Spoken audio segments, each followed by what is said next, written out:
Hi. When you get your pet's medicine from the vet's office, would you take it before giving it to your pet? Hopefully not, considering the fact that it's not meant for you and very dangerous. So why would you let other animals take your medicine for you? Not only do animals have significant differences compared to humans, but previous trials of animal medicinal testing show how animal medicinal testing has a negative effect on the human population. Animals and human body differences make testing drugs on animals not practical for attempting to prove safe for human consumption. First off, a normal lab animal, a rat. Since most drugs go through the process of digestion to get into the bloodstream, it is important to know about the digestive system. Rats have a more unique digestive system compared to humans because they are herbivores. They have what is called a cecum, the function of which is to break down more difficult fibers that occur in their natural diet. In that aspect, rats can actually digest more difficult substances in comparison to humans. Also, rats lack two things: the ability to vomit and a gallbladder. Rats cannot vomit because they lack their ability to control their diaphragm muscles used to vomit. This is an important function for humans, especially in the process of taking medication, because the stomach expels anything it feels as harmful. A gallbladder may not seem important, but it keeps the bile needed to properly digest meat. Medicines such as certain medication that increases urination and lowers cholesterol can not only affect the gallbladder, but it causes gallstones. Gallstones are hard deposits of salts and other things that end up in the singular or multiple rock-like substances in the gallbladder, which, if unchecked, can lead to disease. So if the medicine may not affect the rats in any way, but can cause harm to the gallbladder. Monkeys are another animal commonly tested upon that are quite close to the human. In fact, probably the closest researchers can get without actually performing tests on humans. But they are still very different. Monkeys are commonly used for neurological testing or testing how the brain is affected. But they have different brains than that of a human. Human brains are larger in size in comparison to monkey brains, but they are not a bigger replication of the monkey brain. Actually, the human brain is not proportionate to the monkey brain, in that different areas become larger than others through evolution.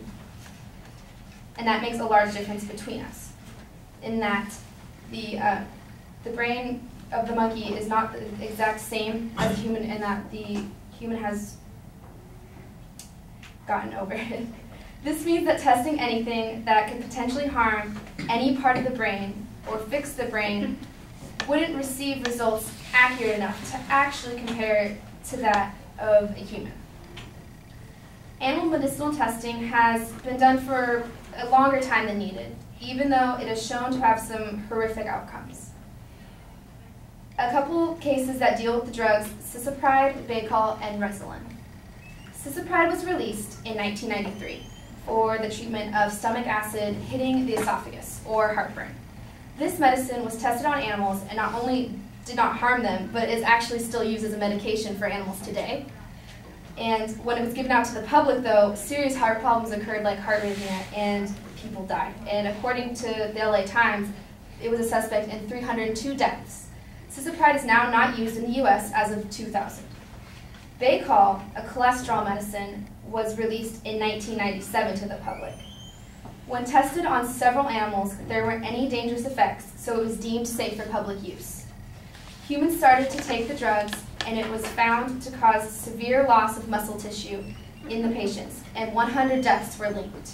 It was later discovered that one of the animals tested, rats, their muscle had a higher tolerance to the medication and only showed any effect at severely high doses. Resilin was a drug also released in 1997 to help diabetics. It worked fine in the rats, lowering the blood sugar, but was the cause of liver failure in humans, and the LA Times said it was the cause of 391 deaths. These drugs that were tested are a direct link to the fact that animals have different bodies than us, and using them for testing is not only useless, but a harm to human health. Just between 3 drugs out of many blacklisted drugs that are out there, 794 deaths that could have been avoided by not testing on animals.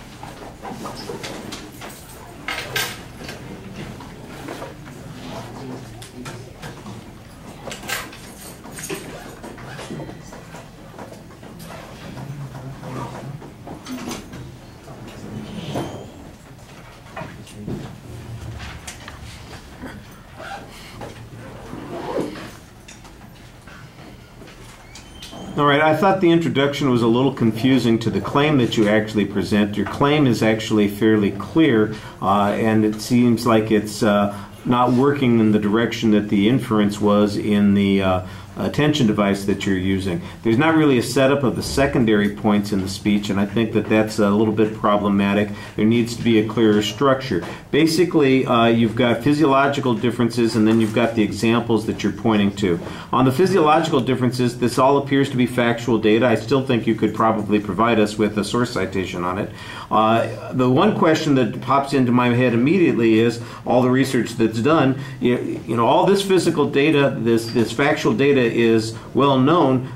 Are you suggesting that the researchers don't know about that difference, or that they don't compensate for those differences in doing the research? That seems to be a presupposition in your argument, and I think you need some evidence on that particular point. On the second part of the speech, which is really dependent on the three examples that you've got, I think you've got good examples about why we didn't get information from the animal research that's being talked about. But there's also another assumption here, and that is that the animal research was the only research that was done before this went to human availability, and I'm not sure that that's true. Almost all drugs have to be tested on humans, and the animal test is a precursor to that. And you know, if it failed to reveal itself in the human testing also, I'm not exactly sure that we could blame it on the animal testing, but I think that there's a good argument here that suggests that animal testing is certainly insufficient to provide us with this data. The argument, I think, needs a little clearer structure. It needs a little bit more information on some of the comparisons that you're making. Otherwise, it just sounds like some of the, you know, I've got 3 examples here and 2 factual differences on the testing that's being done. There needs to be a little bit more depth on the research process here. All right, thank you.